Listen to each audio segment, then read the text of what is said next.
नमस्कार, लोकमंच न्यूज देख रहे हैं आप। मैं हूं आपके साथ सुरभि राजपूत। उत्तर प्रदेश बीजेपी के ऑफिशियल ट्विटर हैंडल से कार्टून शेयर किया गया है। कैप्शन में लिखा है कि ओ भाई जरा संभल कर जइयो लखनऊ में।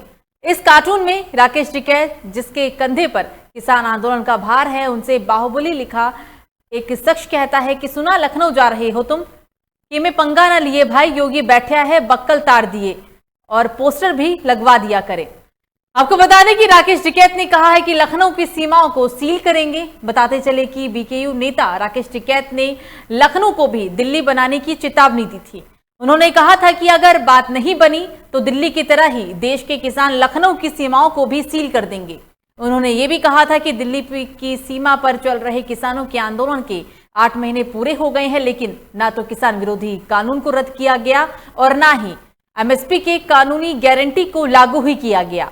ऐसे में मोर्चा ने अब मिशन उत्तर प्रदेश और उत्तराखंड के नाम से आंदोलन शुरू करने का निर्णय ले लिया है। बता दें आपको कि उत्तराखंड और उत्तर प्रदेश में यूपी के अंदर 2022 में विधानसभा चुनाव होना है, लेकिन विधानसभा चुनाव से पहले जिस तरीके से अब आंदोलन की हवा एक बार फिर से तेज होती दिख रही है, इससे तो यही जाहिर होता है कि अब मोर्चा ने मिशन उत्तर प्रदेश और उत्तराखंड के नाम से आंदोलन शुरू करने का निर्णय ले लिया है। शायद यही वजह है कि अब यूपी के बॉर्डर पर किसान आंदोलन को लेकर उतार हुए हैं। हालांकि इससे पहले भी राकेश चेतावनी दे चुके हैं, राकेश टिकैत चेतावनी दे चुके हैं कि दिल्ली की सीमाओं को ही वो सीमाओं की तरह ही वो लखनऊ की सीमाओं को भी सील करेंगे। किसान वहां पर भी बैठेंगे और लखनऊ में भी किसान आंदोलन को लेकर विरोध प्रदर्शन तेज किया जाएगा।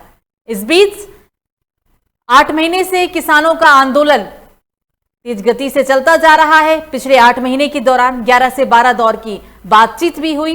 हालांकि सभी बातचीत बेनतीजा ही साबित रही है, लेकिन अब आंदोलन को एक नया हवा आप यहां कह सकते हैं, क्योंकि अब आंदोलन जो है वो उत्तर प्रदेश की राजधानी यानी कि लखनऊ के अंदर शुरू करने की तैयारी की जा रही है। यूपी में विधानसभा चुनाव होना है, उत्तराखंड के अंदर विधानसभा चुनाव होना है, और विधानसभा चुनाव से पहले किसानों का ये आंदोलन उग्र रूप ले सकता है। शायद इसी की तैयारी जो है वो अभी से ही शुरू हो गई है, क्योंकि बीजेपी के एक ऑफिशियल साइट पर जिस तरीके से कार्टून के जरिए पार्टी ने राकेश टिकैत को दिखाने की कोशिश की है, और चेतावनी कहें या जो भी कहें, शायद जो लिखा गया, जो दर्शाया जा रहा है, इससे शायद चेतावनी ही कहा जा सकता है।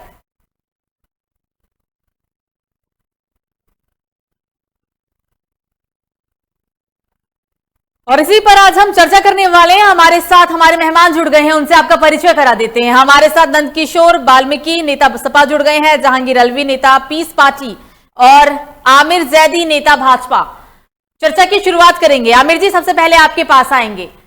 पिछले 8 महीने से किसान आंदोलन कर रहे हैं। सरकार कहती है कि ये जो कानून लाया गया वो किसानों के हित में है, लेकिन जब किसान इस कानून को मानने के लिए तैयार नहीं, तो भला बीच का रास्ता कैसे निकले? आमिर जी,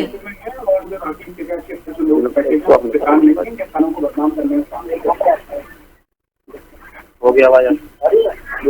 लोग अपनी राजनीति कर रहे हैं, किसानों को बदनाम कर रहे हैं, किसानों को गुमराह करने का काम कर रहे हैं। मतलब आपको ऐसा लगता है कि किसानों को गुमराह करने की कोशिश की जा रही है और बदनाम करने की कोशिश की जा रही है? जी बिल्कुल। किस तरीके की बदनामी सर, और किस तरीके का गुमराह करना? किसानों को भड़काया जा रहा है, बेवकूफ बनाया जा रहा है। सबकी जो बिल है वो किसानों के हित में है, किसानों के लिए बिल बनाया। जब उस बिल को, उस कानून को, बिल तो नहीं कह सकते आप, उस कानून को किसान ही मानने के लिए तैयार नहीं, तो सरकार को समाधान करने में और बैठकर बातचीत करने में क्या समस्या आ रही है? देखिए कि सरकार बैठ के बात भी हुई, किसानों के हित में है। लोग अपनी राजनीति इस पे कर रहे हैं और कुछ नहीं है। आमिर जी, लोग किसानों को गुमराह कर रहे हैं। आमिर जी बने रहेगा। जहांगीर जी के पास चलते हैं। सर, आपने अभी भाजपा नेता को सुना, वो कह रहे हैं कि किसानों को बदनाम करने की कोशिश की जा रही है, किसानों को गुमराह किया जा रहा है, और इस आंदोलन में राजनीति चीजें ज्यादा है। और हालांकि इस बात से इनकार नहीं कर सकते कि जो पूरा आंदोलन है एक राजनीतिक स्वरूप में सिमट गया। जी जी, आंदोलन तो कोई भी हो, कोई ना कोई स्वरूप होता है, और ये बिल्कुल धोखा है किसानों के साथ में। इस कानून की मांग किसानों ने, किसानों किसी संगठन ने कभी नहीं की। और ये कानून किसानों के हित में न होकर के बाजार के हित में है। किसानों के फेवर में तीनों जो नियम कानून है, चाहे पहला कानून कृषि उपज और व्यापार वाणिज्य वाला, उसमें ये सिखा रहे हैं हमें प्रधानमंत्री जी कि अपनी फसल को कहीं भी बेच सकते हैं। अरे बेचने की व्यवस्था करिए तो मंडी बनाइए ना। तो पूरे देश में 7,000 मंडियां हैं, 7,000 मंडियां हैं सिर्फ, और जरूरत है 42,000 की, वो तो बना नहीं रहे हैं। और बाहर के लोगों को ऑलरेडी पैसे वाले हैं, व्यापारी हैं, उनको हमारा अनाज, हमारी चीजें बिचवाना चाहते हैं। आखिर इससे कुछ किसानों को क्या फायदा होगा? वो कह रहे हैं ज्यादा तैयब बेच लीजिए। अरे हम तैयब बेचना चाहते हैं, मंडी आप बनाइए ना। सरकार तो प्राइवेट लोगों को दे रहे हो आप। तो ये जो है, इसकी मांग किसानों ने कभी नहीं की, कहीं के किसान ने नहीं की। किसी किसान ने की हो, किसान ने की हो, लेकिन कानून बनाया गया है व्यापार हित के लिए, बाजार हित के लिए। किसानों हित में कानून बिल्कुल नहीं है, पहला कानून। और दूसरा कानून किसानों के लिए जी काम कर रही है सरकार, ठीक है, और लोगों ने इस पर काम नहीं करा, लेकिन भारतीय जनता पार्टी किसानों के साथ है, किसानों के हित की बात कर रही है। हाँ जी हाँ, ऐसे इस तरह से जो भाजपा साथ है कि कृषि की जो कीमत है, कॉन्ट्रैक्ट फार्मिंग, देखिए कॉन्ट्रैक्ट फार्मिंग कि हम वो हमारे जमीन को लेकर के अपने हिसाब से खेती करवा सकते हैं, और उनके विवाद है उसको सुप्रीम कोर्ट में नहीं ले जा सकते हम। एसडीएम लेवल के अधिकारी सॉल्व करेंगे उसे। मैं आपको याद दिला दूं, चंपारण नाम याद होगा, जिसने जो है गांधी जी को महात्मा गांधी बना दिया। वहां पर भी कॉन्ट्रैक्ट जो मील की खेती होती थी, वहां पर अंग्रेज लोग जमीन ले लेते थे और वहां के लोगों को मजबूर करते थे कि वो नील की खेती करें, क्योंकि नील की खेती हानिकारक है, उन लोगों से कराते थे। और जो गांधी जी का हम देखते हैं सिर्फ एक बस धारण किए हुए हैं, ऐसे चंपारण में सब लोगों का ये हाल था, पहले कपड़े नहीं थे। आखिर में महात्मा गांधी ने जाकर के वो कॉन्ट्रैक्ट खेती खत्म कर पाई, तब जाके हमें आजादी मिली। हम अपनी कॉन्ट्रैक्ट खेती व्यापार कर पाए या अंग्रेज कर पाए, वो अपना फायदा देखेंगे, हमारा फायदा नहीं देखेंगे। लेकिन जहांगीर जी कोई भी कानून, हाँ पहले अपनी बात पूरे करें, बोले सर। तीसरा है जो वस्तु आवश्यक वस्तु संशोधन, यानी हमारा जो है कितना खरीद सकते हैं कोई लिमिट नहीं। इससे भंडारण और जो है जमाखोरी और काला बाजारी के लिए वोट मिलेगा कि निजी निवेश मामला होगा, सरकार के पास में कोई कॉन्ट्रैक्ट नहीं होगा, कोई व्यापारी के पास में कितना है, मंडियां होंगी। आज हमारी सरकार फ्री का अनाज बांट रही है, कहां से बांट रही है? एफसीआई से तो बांट पा रहे हैं। अगर इस तरह की बीमारी फिर कभी आई तो अनाज, सरकार के पास अनाज नहीं होगा, वो खरीदेगी व्यापारियों से, वो अनाड़ी से लाइट भाव से खरीदेगी अनाज, कब बांट पाएगी? ये होगी मेहरबानी होगी। तो वो अपने ये बताइए कि आवश्यक संशोधन है, इसमें स्पष्ट लिखा हुआ है कि सिर्फ युद्ध के स्तर पर, युद्ध के टाइम पर या भुखमरी के टाइम पर या फिर कहने की कोई आपदा पड़े तब ही सरकार इसको रेगुलेट करेगी, पहले रेगुलेट क्यों नहीं करेगी? यानी तीनों कानून ऐसे हैं जिसमें किसान का एक ही समझ में नहीं आता। सर अभी कानून की जी, अभी सर आपने कानून की विशेषताएं बताई और कानून कैसे फायदे में और कैसे नुकसान, आपने नुकसानों को ही गिनवाया। लेकिन अलवी जी, हमें यहाँ ये समझना होगा, जब कोई कानून पास होता है, बिल पास होने के बाद कानून का रूप लेता है, तो वो रातों रात नहीं होता। जाहिर सी बात है कि दोनों सदनों में बहस भी होगी, विपक्षियों ने उस पर आपत्ति भी उठाई होगी, तब कहाँ थे सभी लोग? तब विपक्ष कहाँ था सर? जब विपक्ष 8 महीने पहले कहाँ था? अभी विपक्ष राजनीति करने में आ गया, तब विपक्ष कहाँ था? ये जो है कानून जो है सिर्फ पूंजीपतियों के प्रभाव में बनाया गया है। तो कानून से रातों रात तो पास नहीं हुआ ना, लोकसभा राज्यसभा दोनों जगह सदन में पास हुआ है, बहुमत मिला है, तब ये कानून का रूप लिया है, तो विपक्ष कहाँ था? ये सारे का सारे लोग अंधभक्त हैं और मोदी जी के भक्त हैं। मोदी जी इम्प्रेस है, मोदी जी इम्प्रेस है मार्केट से, पूंजीपतियों से इम्प्रेस है। वो पूंजीपतियों के समझ लाया गया कानून है। मतलब इस कानून से सिर्फ पूंजीपतियों को ही फायदा होगा? मतलब आप ये कहना चाह रहे हैं कि ये जो कानून आया है, इस कानून से सिर्फ पूंजीपतियों को ही फायदा होगा, किसानों को कोई फायदा नहीं है, अन्नदाताओं को कोई फायदा नहीं है? पूंजीपति किसान क्यों आ रहे हैं? पूंजीपति आई क्यों नहीं? इसका जवाब आमिर जी ही दे पाएंगे। जी अलवी जी, इसका जवाब आमिर जी दे पाएंगे। बोलिए सर, जवाब दीजिए। बताएं वो पूंजीपति आ क्यों रहे हैं? देखिए ऐसा है, ये लोग तो अपनी राजनीति कर रहे हैं बैठ के। जो चीज हित में होती है उसे बौखलाते हैं, लोगों को गुमराह करते हैं।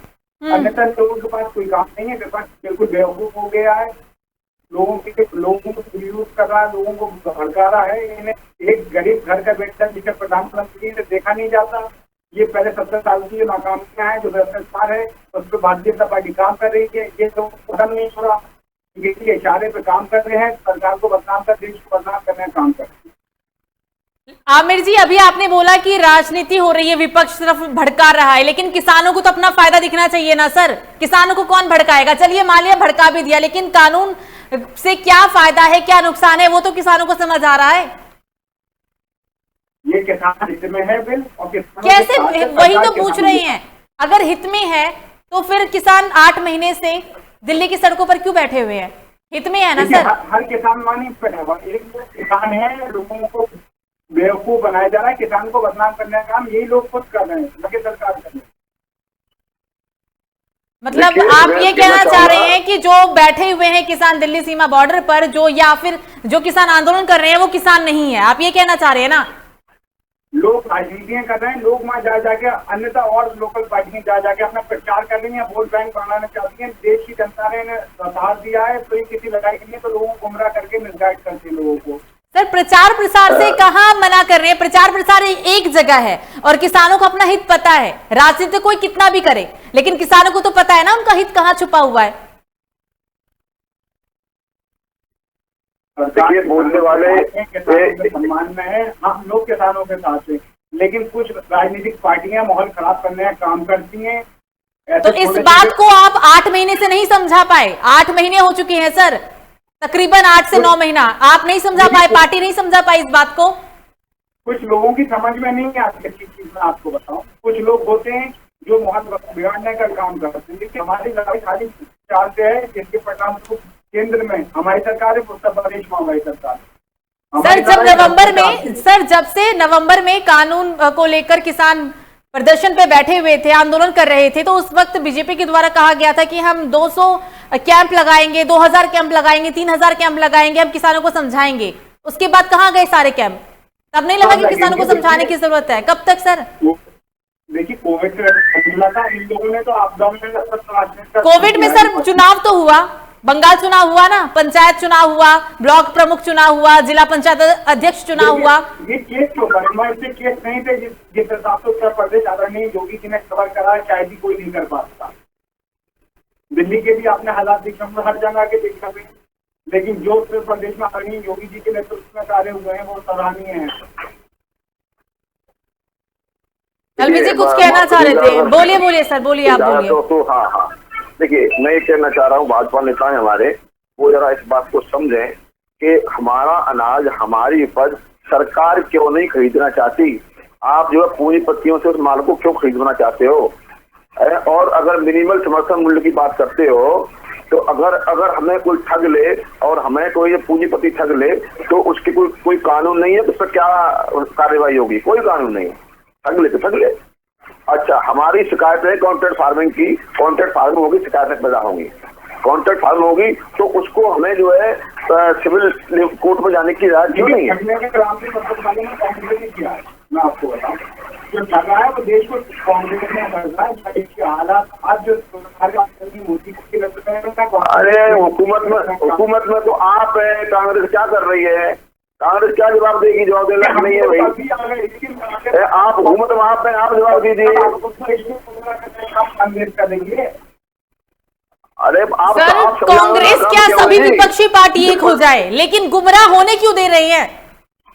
सरकार किसकी है? कांग्रेस क्या कर रही है, सपा क्या कर रही है, उससे कोई फर्क नहीं पड़ता। सरकार किसकी है इस वक्त? आप जो भंडारण के लिए कानून बनाना चाहते, कि कोई कितना भी खरीद ले, कितना भी खींच ले, कितना आप क्यों बताना चाहते? ज्यादा 1955 कानून बना था, लेकिन पार्टी के नेता नेता को पुलिस अपनी सवाल उठाते हैं, जिस कक्षा में वो रहते हैं वो उनके भरोसा नहीं है। वो तो देश भरोसा है, देश की सेना पर भरोसा नहीं करता।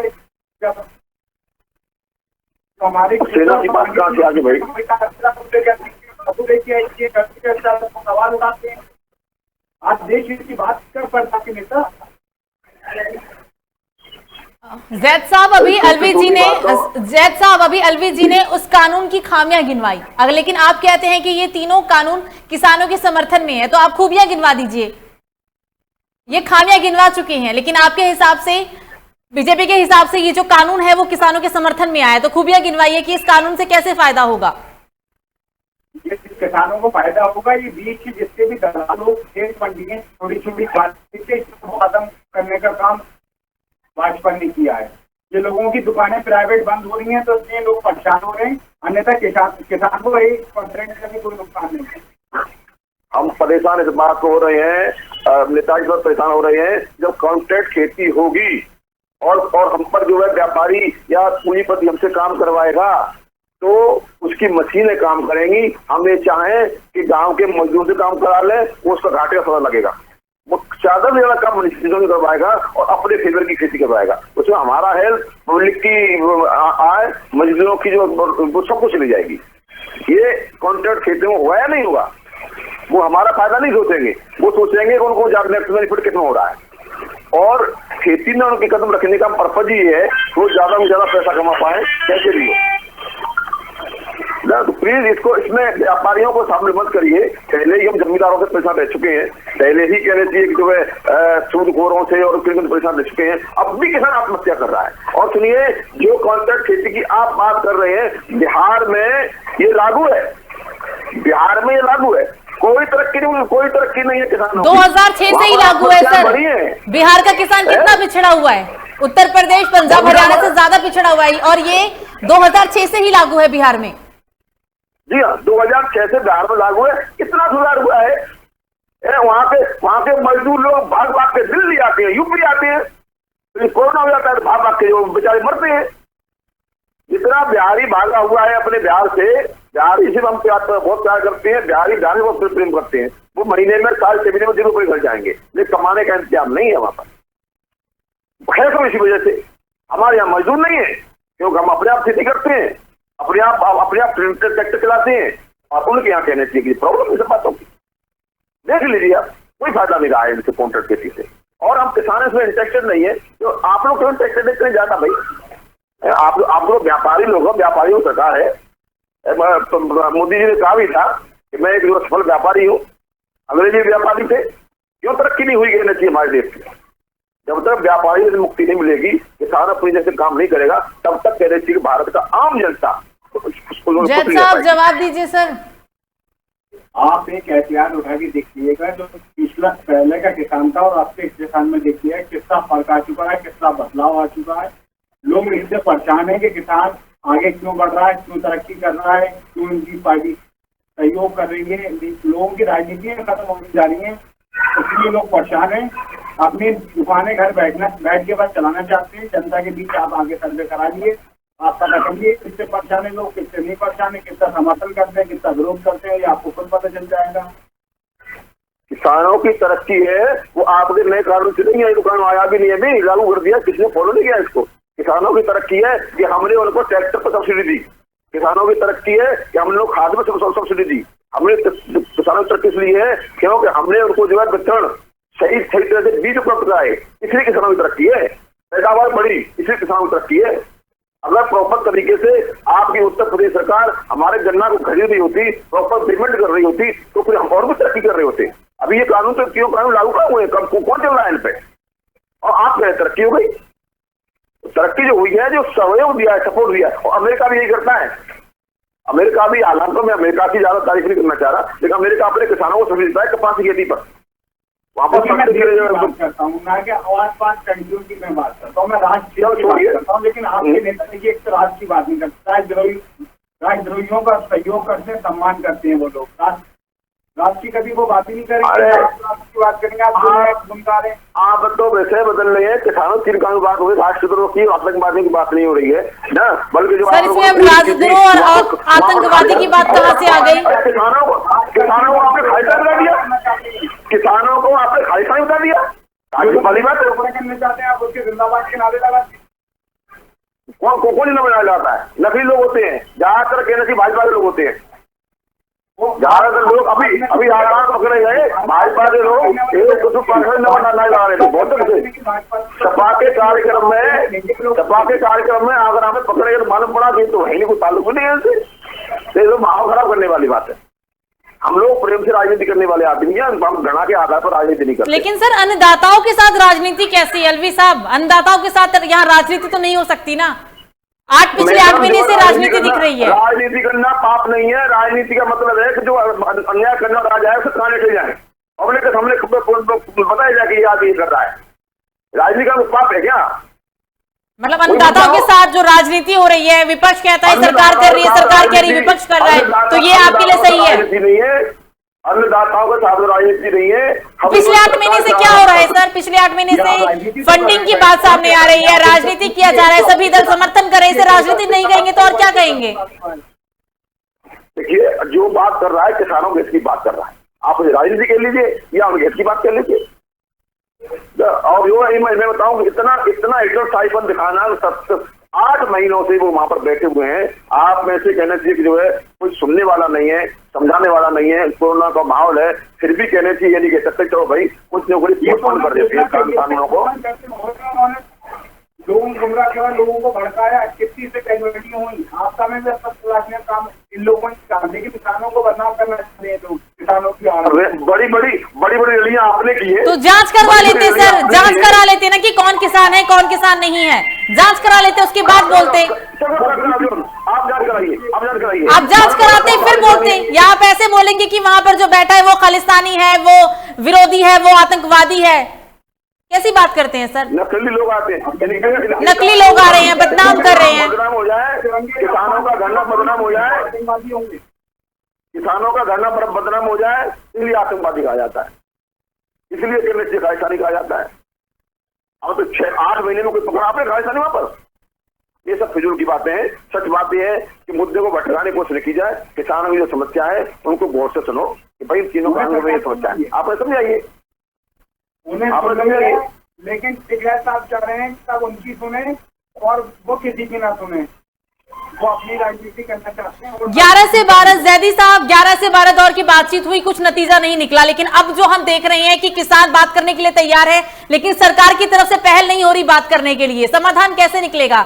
सरकार भी हट पे लगी रहेगी कि नहीं हमें संशोधन करना है, किसान कहेगी कि नहीं हमें तीनों कानून को रद्द करने से कम कुछ नहीं चाहिए। समाधान कैसे निकले, या समाधान हम यही देखेंगे? एक कानून रद्द करवा दीजिए। जैदी साहब समाधान कैसे निकलेगा? अब तो उत्तर प्रदेश और उत्तराखंड की तैयारी कर रहे हैं किसान। एक कानून रद्द कर दीजिए साहब। अवैध भंडारण, निजी निवेश, जमाखोरी, काला बाजारी, जिसके लिए हम भुखमरी के शिकार रहे, 1925 कानून बना, इससे ज्यादा भंडारण नहीं होगा। अब भी छापे पड़ते हैं तो पता चलता है किसी की तालबीनी भरी हुई है, किसी की प्याज भरी हुई है, किसी की एम्बर भरी हुई, इससे तो ज्यादा दीजिए।